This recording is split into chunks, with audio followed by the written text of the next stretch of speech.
I'm Rob Gabriele from the band Green Jello, and you're watching VHSurfer.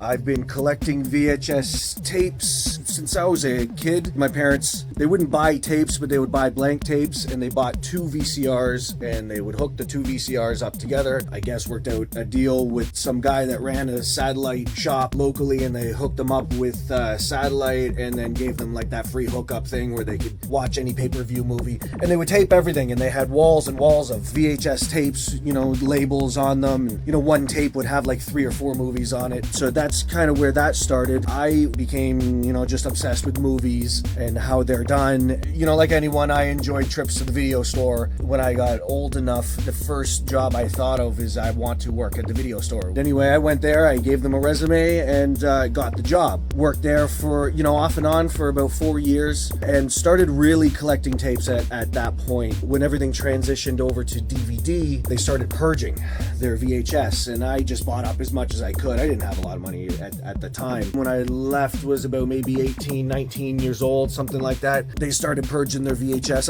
I bought as many as I could, and when I started, I was just collecting movies. I was collecting DVDs just because it was the new media and it was cool to see all the special features and the documentaries and shit like that. But what ended up happening was I started selling off my VHS, because what's the point in having 2 versions? If I have a better version of the movie, why would I keep my VHS? But then after a few years, I started to really miss them. You know, what they look like on the shelf, the artwork, they're a beautiful display piece. I never kept my movies behind a shelf. They were always out on display, almost like showing it off. Like, you know, I conquered this movie. I don't know, horror movies at the time when I was a little kid, I was really scared of horror movies, so to watch and finish a horror movie was a big deal for me. I don't really have any holy grail tapes, to be honest. There's nothing that's really on my want list that like I need like right now. I can't really think of anything, to be honest. I'm pretty happy with what I have. I just, whatever I could find now. I'm at the point where when I get something new, I have to get rid of something old. This is my wall of stuff I don't mind getting rid of for the most part, you know, except my green jelly VHSs. Some of my favorite tapes that I own here. I've got some tapes signed by John Waters. This one's signed by John Waters and Mink Stoll. The Megadeth, Making of Euthanasia, signed by the band at that time, and Nick Menza, who's passed away. I've also got Slayer's Live Intrusion. What is this? 1998 was when it was signed, and I know because Tom Araya wrote 1998 on it. I don't know if you can see that or not.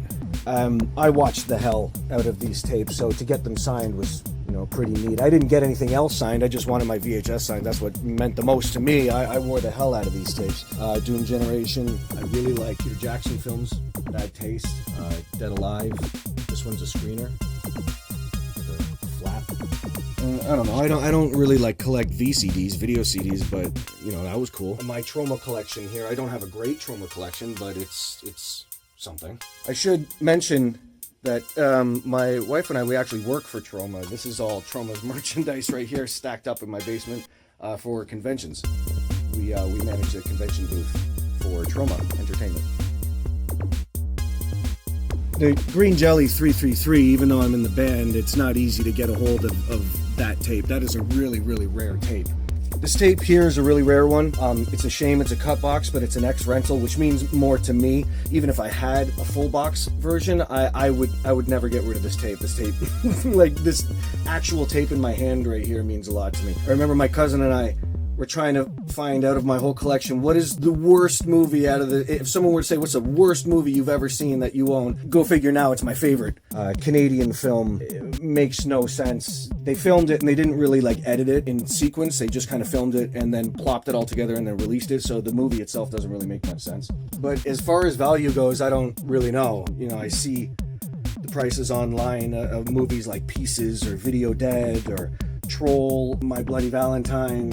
Like, I don't really know the true value of them. I just see them online and it kind of gives me an idea of what they're worth. There's some that I'm missing, like, you know, like simple ones like Basket Case 1. For some reason I don't have Basket Case 1. I just haven't come across it. Sleepaway Camp 1, 2, and then I'm missing 3. So, like, does that count as like a holy grail? Like, I need that? It's just a want list, basically, of a few things. If I were to never find another tape again for the rest of my life, I'd be pretty happy. One of the coolest things I found out in the wild were these My Pet Monster tapes.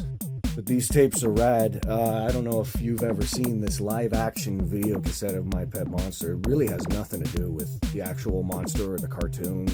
If you've seen the show, this was the animated series show. But there's also this one, which I haven't watched. I don't know what it is, but grittier animation, just looks like stupider cousin to the My Pet Monster series, animated series.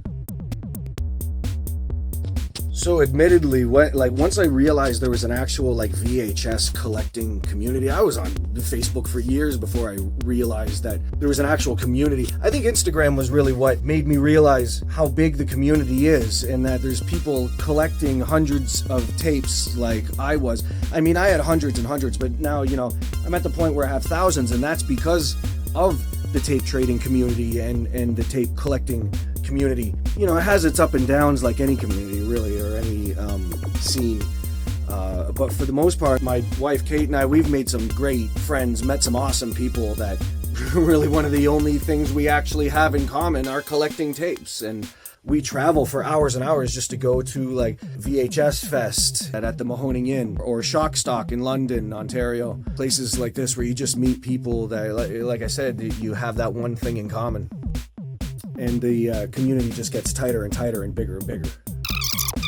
And unfortunately, there's some questions I just don't know the answers to. The first tape, I was asked to show the first tape I ever owned. No way I can remember that. I also, the last tape I ever got, I don't remember that either, to be honest. I get so many, I trade so many that I don't even, I don't, unfortunately, remember. I don't really have a good memory either.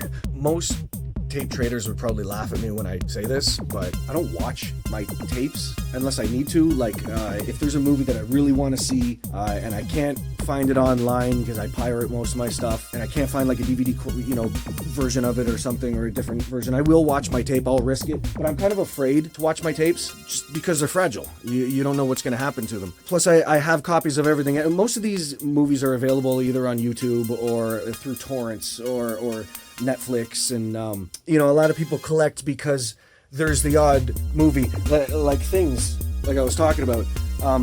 You won't find that anywhere. You might be able to buy a DVD version of it, but you're not going to find it streaming anywhere. So you'll have to pay for it. In that case, if I have the tape right here, I will watch it. I'll risk it. But for the most part, I do not watch my tapes. It's just a pure nostalgia thing, and that's it, purely.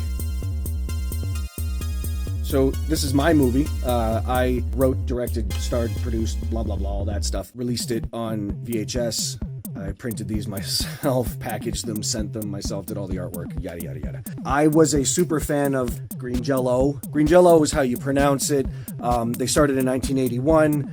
By the time they got famous in 1993, Kraft, General Foods, or whatever the fuck it is, sued the band and made them change the name. So they changed it to Green Jelly, but if you look at Green Jelly, it's got the 2 dots, whatever the hell you call those things. So it's pronounced Green Jello.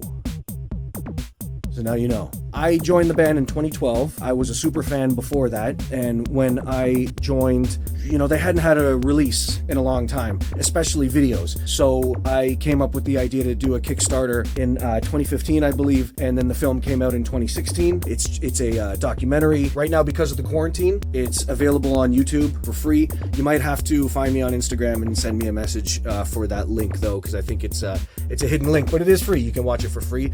Or if you're on Amazon Prime and you're in America, you can actually watch it there as well. It was very important to me to release it on VHS because that's how I remember it. As a kid, I came across that really rare, actually both of these I came across just in the wild.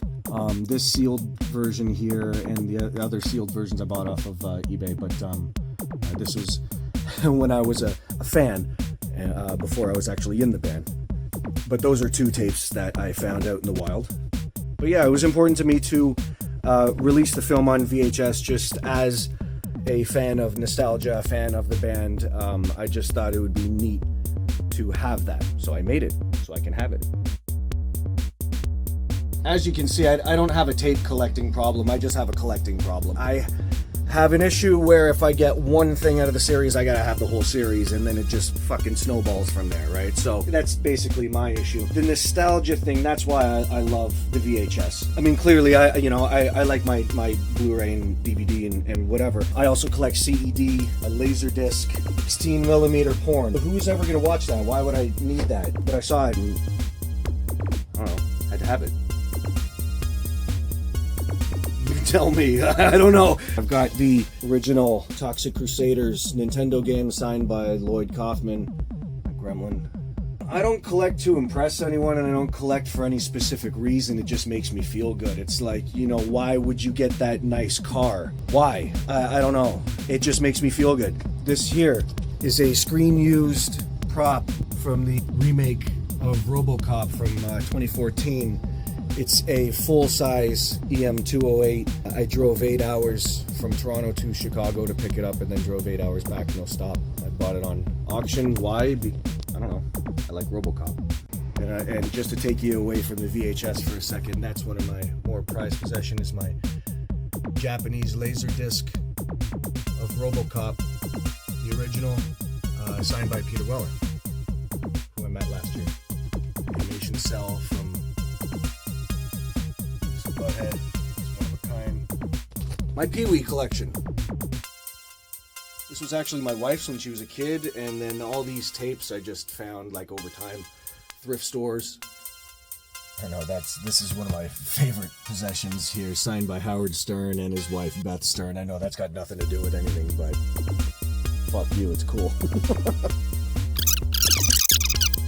Why do I like movies so much? Just as a kid, it was an escape. Same with music. If I needed to get away, if I needed to escape my thoughts or what was going on in the house, I played drums. I'd watch movies. I'd disappear. I used to read books, not so much anymore, but that's really what they mean to me. Movies were like magic tricks. For me, when I'd see a magic trick, immediately I'm trying to figure out, how did they do that? It was the same thing with film. I couldn't just sit and enjoy a film. I had to figure out, how did they do that? How did they film that? So because of that, that's what made me want to work in music and work in film. Last year I worked for Full Moon Features. I worked on the film Necropolis Legion, so you should check that out. That's on Amazon Prime as well, for free. Anyway, so I've said enough, and I'm sick of my own voice, so this has been Rob Gabriele from the band Green Jelly, and you're watching VHS Surfer.